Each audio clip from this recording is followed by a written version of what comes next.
Hello दोस्तों, आज हम देखेंगे जीजेड के ऑन नहीं होना। जीजेड के ऑन नहीं हो रही है, इसका मतलब स्पिंडल में सप्लाई नहीं आ रहा है। तो क्या कंडीशन है अब हम चेक करेंगे। ये देखिए, कंट्रोल कार्ड पे एक ही एलईडी बल्ब जल रहा है। वो ओके कंडीशन में 4 जलने चाहिए। ये देखिए, हम स्विच ऑन करेंगे, उसके बाद में एमएसटी पे सिग्नल बराबर आ रहा है और वो सिग्नल कंट्रोल कार्ड पे भी बराबर आ रहा है, फिर भी जीजेड के ऑन नहीं हो रही है। तो इसके लिए हम पहले जी जीजेड के पे आने वाला जो 220 थ्री फेज सप्लाई है वो चेक करेंगे। फिर उसके बाद में उसके फ्यूज चेक करेंगे। वोल्टेज तो बराबर दिखा रहा है। इसके बाद में हम जो इस जीजेड के पे 18 वोल्ट और 24 वोल्ट वाले जो ट्रांसफार्मर होते हैं उसमें जाने वाला सप्लाई चेक करेंगे। वो सप्लाई भी हमने चेक कर लिया, वो भी बराबर दिखा रहा है। इसके बाद में हम जो 18 और 24 वोल्ट वाले ट्रांसफार्मर है उसका आउटपुट चेक करेंगे, क्योंकि इसमें से एक भी अगर ट्रांसफार्मर ख़राब हो जाता है तो भी जीजेड के ऑन नहीं होती है। कंट्रोल कार्ड पे एलईडी सिग्नल एक नहीं दिखाता है। तो इसको चेक करने के लिए ट्रांसफार्मर के नीचे जो डायोड का ब्रिज बना है वहाँ पे हम सप्लाई चेक करेंगे। वैसे तो जीजेड के बाहर निकाल के भी आप ट्रांसफार्मर ओके है या नहीं चेक कर सकते हैं। अगर आप ऑटो कॉर्नर के लिए नए टेक्नीशियन है तो जीजेड के निकालने के लिए पहले जो जीजेड के में लीड लगे हुए हैं उस पे जीजेड के हिसाब से मार्किंग कर ले और मेन स्विच जीजेड के निकालने से पहले मशीन का मेन स्विच ऑफ कर दे या फिर पैनल से ऑफ कर दे या कुछ सेफ्टी बोर्ड लगा दे। उसके बाद में सब प्लग और लीड निकाल लीजिए और उस पर आपके हिसाब से अच्छे से मार्क कर दीजिए कि जो वायर जहाँ से निकाली है वहाँ पे लगा सके।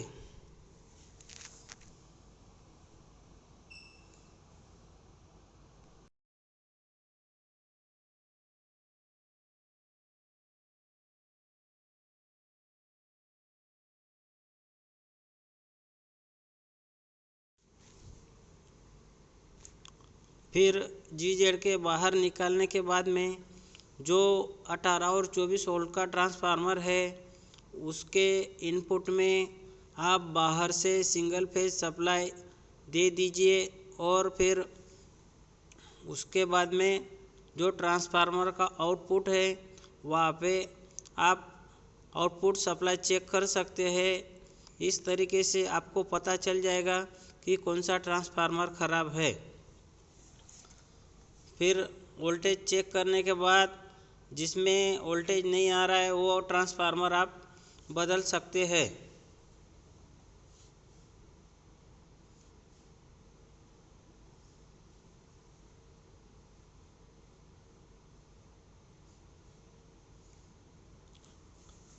इसमें 18 वोल्ट का जो ट्रांसफार्मर रहता है वो 20 से ज़्यादा दिखाएगा और 24 का जो रहता है वो 24 से ज़्यादा दिखाता है।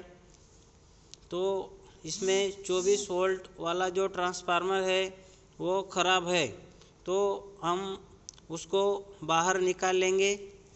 और अगर आपके पास ऐसा ट्रांसफार्मर है तो वह आप डाल सकते हैं, पर आपके पास अगर इस टाइप का ट्रांसफार्मर नहीं है तो फिर जहाँ से ट्रांसफार्मर निकाला है वहाँ पे इनपुट और आउटपुट की ऐसे दो दो लीड लगा के आप कनेक्शन बाहर निकाल ले। फिर कनेक्शन बाहर निकालने के बाद में जो लोकल मार्केट में ट्रांसफार्मर आता है 12012 2 एम्पियर या 3 एम्पियर का, वह आप यूज कर सकते हैं।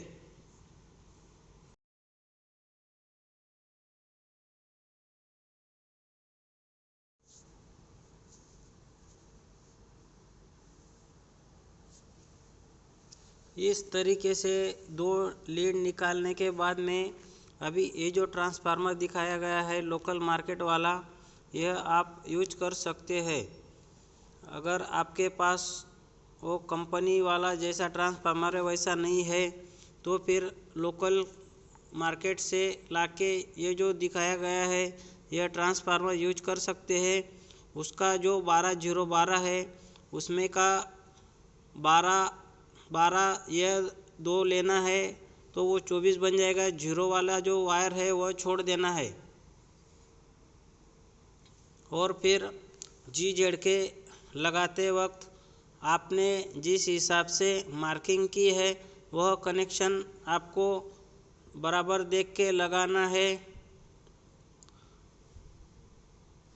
वैसे तो GZ के ऑन ना होना इसके तो कई कारण हो सकते हैं। MST से अगर 24 वोल्ट नहीं आता है या MST रेडी नहीं है या फिर जो स्टेप डाउन ट्रांसफार्मर है वह हीट होता है, तो ऐसे बहुत से कारण रहते हैं। पर ये जो है ये ट्रांसफार्मर वाला जो फॉल्ट है इसके कारण भी GZ के ऑन नहीं होती है। GZ के फिटिंग करने के बाद में और उसका जो कनेक्शन है इनपुट आउटपुट वह पूरा कनेक्शन करने के बाद फिर जो 24 वोल्ट वाले ट्रांसफार्मर के लिए जो 2 लीड निकाली है वह जो लोकल मार्केट वाला ट्रांसफार्मर है 12012 उसमें इनपुट की इनपुट में और आउटपुट की आउटपुट में लगा दें। आउटपुट की वायर लगाते वक्त ट्रांसफार्मर का जो 12 वोल्ट है उसमें कनेक्शन करें, जो बीच वाला जीरो वाला आता है उसको छोड़ दे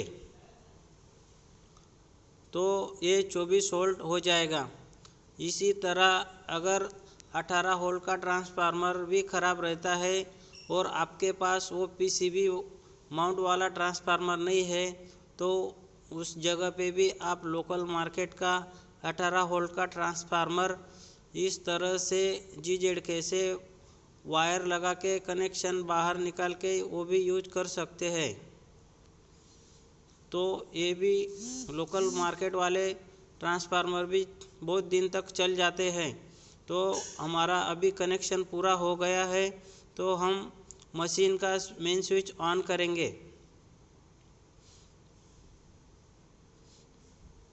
और ये देखिए हमने मशीन का मेन स्विच ऑन कर दिया है और इन्फॉर्मेटर का डिस्प्ले भी आ गया है। अभी पीछे के साइड में GZ के इंडिकेटर चेक करेंगे। ये देखिए ये 2 इंडिकेटर आ गए हैं तो मशीन रेडी हो गया है। और ये अभी GZ के ऑन वाला पुश बटन जो स्पिंडल में सप्लाई जाता है वह चालू कर दिया है और देखिए 4 इंडिकेशन आ गए और स्पिंडल में सप्लाई आ गया है। वीडियो अच्छा लगे तो शेयर कीजिए और लाइक कीजिए।